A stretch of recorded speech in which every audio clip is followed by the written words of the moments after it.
Good morning students. This is a revision video of chapter 1 of class 8 geography. So today we'll try to focus on all important topics of this chapter. So let's start this chapter. As this chapter deals with the natural resources and their development. So we should know that whatever the resources that we get from our nature, we try to modify them with the help of present technology. हमारे पास जो technology present है उसकी मदद से हम इन resources को modify करते हैं and we try to transform our lifes. That's why day by day we are becoming our lifes becoming more easier and we are adding more facilities to this world. आप खुद देखो कि आप जब compare करोगे आज से 20 ईयर्स अगो के लाइफ स्टाइल्स को या जो सर्विसेज अवेलेबल थी और उनको जब आज आप कंपेयर करोगे, जब अपने पेरेंट्स से पूछोगे तो you will identify and will come to know that the lot of things have been changed. So ये कैसे हो पाया है? Because we are using our resources with the help of modern technology.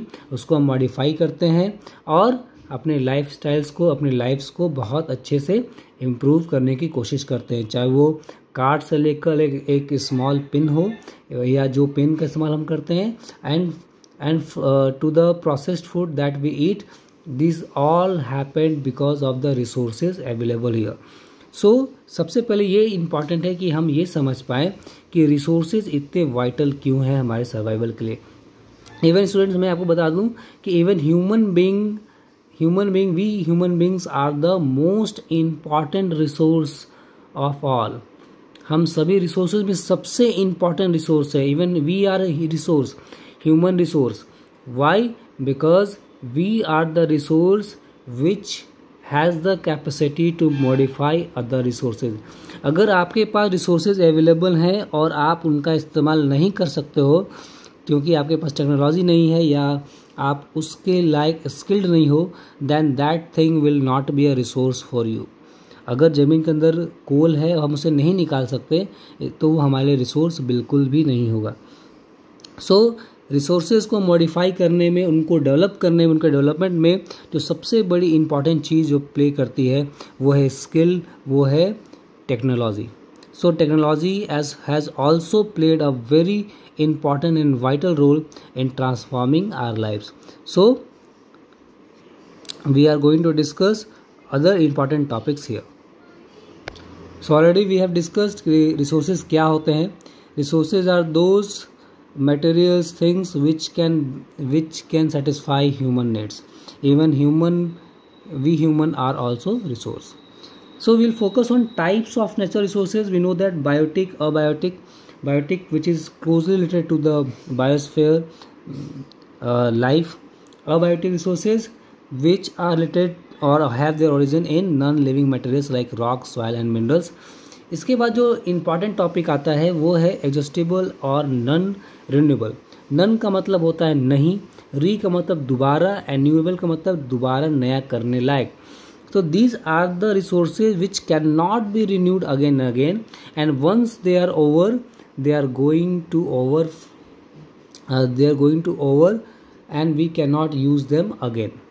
So ऐसे resources का judicious use करना बहुत ज़रूरी है, तभी जाकर उन resources को हम बचा पाएंगे अपने future generation के लिए। Students, it is very important to conserve resources for our future also। हमारे घरों में भी हमारे पेरेंट्स की टेंडेंसी होती है कि whatever income they have, they try to save at least some part of that income for the future needs. वो आपकी पढ़ाई के लिए या वेरियस एक्टिविटीज़ को पूरा करने के लिए या अपने फैमिली को सिक्योर करने के लिए वो कुछ पैसे रिसोर्स जमा करते हैं। उसी तरह रिसोर्सेज को भी कंजर्व करना ज़रूरी है। कुछ ऐसे रिसोर्सेज हैं जो कि इनएग्जिस्टेबल है और रीन्यूएबल है, जिनको हम बार बार इस्तेमाल कर सकते हैं। Because India is a country which is very close to equator, so there is enormous potential of using solar energy. Solar energy, India has a long coastline, so wind energy can be obtained. Even tidal energy can be obtained. Already we have discussed in the recent chapters that we have learned. So इसका मतलब कुछ ऐसे resources भी available हैं जो कि renewable resources हैं, जिनको हम बार बार इस्तेमाल कर सकते हैं with the help of physical, mechanical and chemical processes. Again here students, we can see that technology is playing a important role. Solar energy तो आज से 1000 ईयर्स पहले से था, लेकिन हम इसके बारे में बात अभी करना क्यों शुरू कर रहे हैं? Because that time technology was not available, but now we are able to use and trap this solar energy and we can lighten our homes. तो ये काम हम कर सकते हैं. सो आप देखो कि basically on the basis of types of natural resources में हम देख रहे हैं कि biotic, abiotic, non renewable and renewable. लेकिन अगर डिस्ट्रीब्यूशन की बात करें तो रिसोर्सेज को भी दो ग्रुप में बांटा जा सकता है. पहला है यूबिक्विटस एंड लोकलाइज्ड. कुछ ऐसे रिसोर्सेज हैं जो फ्रेगमेंटली डिस्ट्रीब्यूटेड है अराउंड द वर्ल्ड, एंड कुछ रिसोर्सेज हैं जो किसी खास कंट्रीज में ज़्यादा आपको देखने को मिलते हैं. ऐसे रिसोर्सेज जो आपको हर जगह देखने को मिलेंगे उनको हम बोलेंगे यूबिक्विटस रिसोर्सेज, एंड कुछ ऐसे रिसोर्सेज हैं जो किसी खास सर्टेन प्लेसेस पे देखने को मिलते हैं जिनको आप लोकलाइज्ड बोल सकते हैं. स्टूडेंट्स, इससे भी ज़्यादा इंपॉर्टेंट है on the basis of their stage of development. Resources को अगर डेवलपमेंट के बेसिस पे देखें तो उनको पोटेंशियल एंड एक्चुअल रिसोर्सेज में भी हम डिफ्रेंशिएट कर सकते हैं. And this same topics will be very very important for you in class 10th, जहाँ पे आपको on the basis of stage of development आपको रिसोर्सेज के बारे में काफ़ी ज़्यादा पढ़ना है.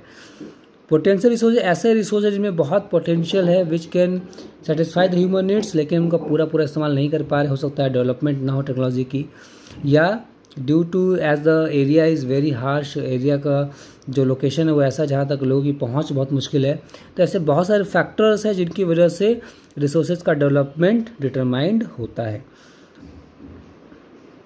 So what are the factors on the basis of which we can say that development of a natural resources is the best? So we are going to discuss these points. First one is the level of technological knowledge of the people of that region. उस खास country में अगर कोई ऐसे लोग हैं जिनको पता है टेक्नोलॉजी के बारे में जो ज़रूरत है, then they are able to develop those resources. अगर उस रीजन में इकोनॉमिक डेवलपमेंट हुआ है तो ऑब्वियस सी बात है a country which has a very good economic development has a lot of resources to utilize, जिसमें ह्यूमन रिसोर्स भी शामिल है. अब किसी भी रिसोर्स को डेवलप करने में एक बात और आती है, वो है कॉस्ट. अगर उसका कॉस्ट जो इन्वॉल्व है वो बहुत ज़्यादा होगा तो again it is not viable for that country or the region to develop such resources. And also there should be a good transport network, because there are various resources which can be utilized only if the area has a good transport network. Otherwise there will delay in production and eventually it will lead to a loss to the company or the country. Social and political support in developing the resources. Social and political will.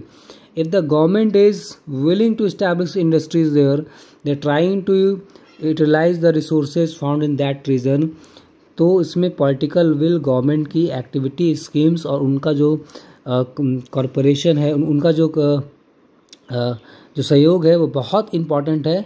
Then only area और the region can develop its resources and it can transform lives of its citizens और the it can lead to the economic development of that particular region. So these were the all important points.